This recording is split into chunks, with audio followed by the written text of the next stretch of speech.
እሺ ሰላም እንዴት ናችሁ? ዛሬ ደግሞ እነዚህን ጥያቄዎች እንሰራለን። ሬሾ ላይ find two numbers whose ratio is 3 to 5 and whose sum is 192. ሁለት ቁጥሮች አሉ። ለምሳሌ እነዚህን ቁጥሮች a እና b እንበላቸው። ሬሾአቸው የተሰጠን 3 to 5 ነው እና ሰማቸው ወይም ድምራቸው ደግሞ 95 ነው 192 ነው።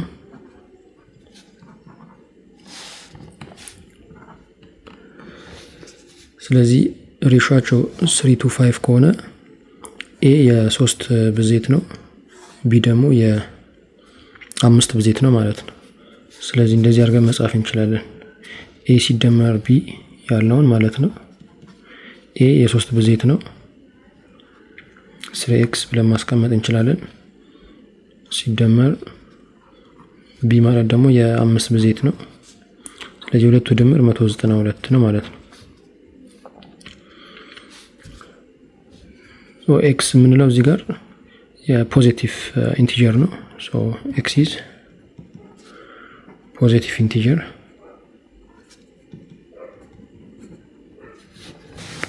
ከአንድ ይጀምራል። ያ ማለት ከአንድ ነው የሚጀምረው። 1 2 3 እያለ ይቀጥላል ማለት ነው።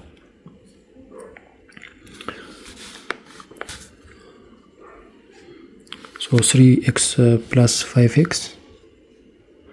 x ነው ሁለቱ 8x እኩል 192 የxን ቫልዩ ለማግኘት ሁለቱንም ለ8 እናካፍላለን። 8 cancel by 8 so x is equals to 192 ሲካፈል ለ8 so 24 እናገኛለን። x ዋጋ 24 ነው። ስለዚህ x ዋጋ 24 ከሆነ ሁለቱ ቁጥሮች ማለት a ማለት የ3 ብዜት ነው ብለናል። 3 times x so x is 24 3 ሲባዛ 24 ነው የሚሆነው 72 ይሆናል። b ማለት ደግሞ 5 ሲባዛ 24 ነው። 5 ጊዜ 24 160 ይቅርታ 120 ይመጣል። ስለዚህ የመጀመሪያው ቁጥር 72 ነው፣ ሁለተኛው 120 ነው። ሁለቱም ብንደምራቸው የምናገኘው ውጤት 192 ይሆናል ማለት ነው። እሺ ሁለተኛው ጥያቄ a wire of length 240 cm is cut into 3 pieces in the ratio 1 to 5. find the length of each piece ነው የሚለው። አንድ ዋየር አለ። እሺ የዚህ ዋየር ርዝመቱ አጠቃላይ 240 ሴንቲሜትር ነው። ከዚህ እስከዚህ ማለት ነው። የትኛውን ኤም በለው ኤን ደግሞ ቢም በለው። ስለዚህ ለሶስት ተከፈለ በሬሾ ማለት ነው። ሬሾ 1 2 5 ነው የሚለው።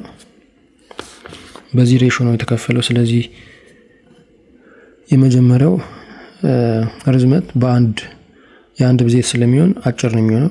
ቢያንስ ከዚህ ሊሆን ይችላል ሲም በለው። ሁለተኛው ርዝመት ደግሞ በሁለት የሚባዛ የሁለት ብዜት ነው የሚሆነው። ስለዚህ ከመጀመሪያው ከኤ እስከ ሲ ካለው ይረዝማል። ቢያንስ ከዚህ ድረስ ሊሆን ይችላል ወይም ፖይንት ዲም በለው። ሶስተኛው ደግሞ የ5 ብዜት ነው። ስለዚህ በጣም ረጅም ነው፣ ከሁለቱም ይረዝማል። ስለዚህ ከዚህ እስከዚህ ያለው ከዲ እስከ ቢ ያለው ርቀት ነው የሚሆነው ማለት ነው። ጥያቄው እነዚህን ርዝመቶች ፈልጉ ነው፣ ምን ያህል ሴንቲሜትር እንደሆኑ። ይሄን ለማወቅ ከኤ እስከ ሲ ያለው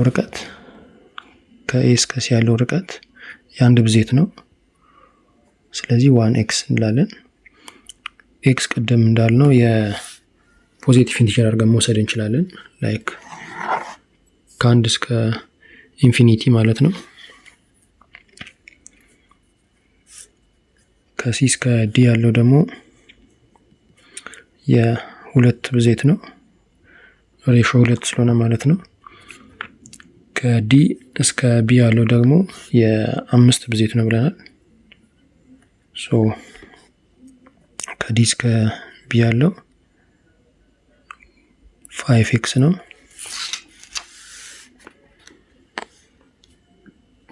ስለዚህ ይሄኛው አሁን ሶስቱ ስንደምራቸው ያ ማለት 1x ፕላስ 2x ፕላስ 5x አጠቃላይ ከኤ እስከ ቢ ያለውን ሌንግዝ ይሰጡናል 240 ሴንቲሜትር ማለት ነው። ስለዚህ ድምራቸው 240 ሴንቲሜትር ነው። ስለዚህ እነዚህ ደምረን የኤክስን ዋጋ መፈለግ ነው። 8x ይሆናል 240 ሴንቲሜትር።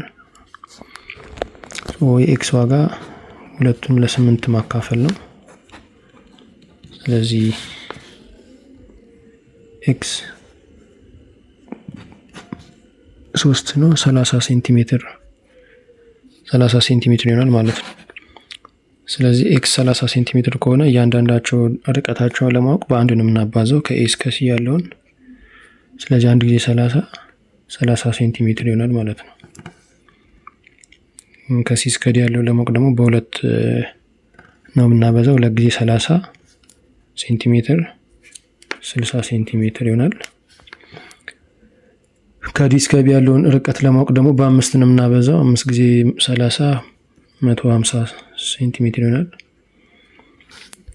ስለዚህ ለሶስት ስንቆርጠው ማለት ነው ይሄን ዋየር 240 ሴንቲሜትር የነበረውን አንደኛው ከዚህ ያለው 30 ሴንቲሜትር እስከዚህ ድረስ ያለው 60 ሴንቲሜትር ከዲ እስከ ቢ ያለው ደግሞ 150 ሴንቲሜትር ይሆናል። ስለዚህ ብንደምራቸው እነዚህ ሶስቱን 240 ሴንቲሜትር ይሰጠናል ማለት ነው።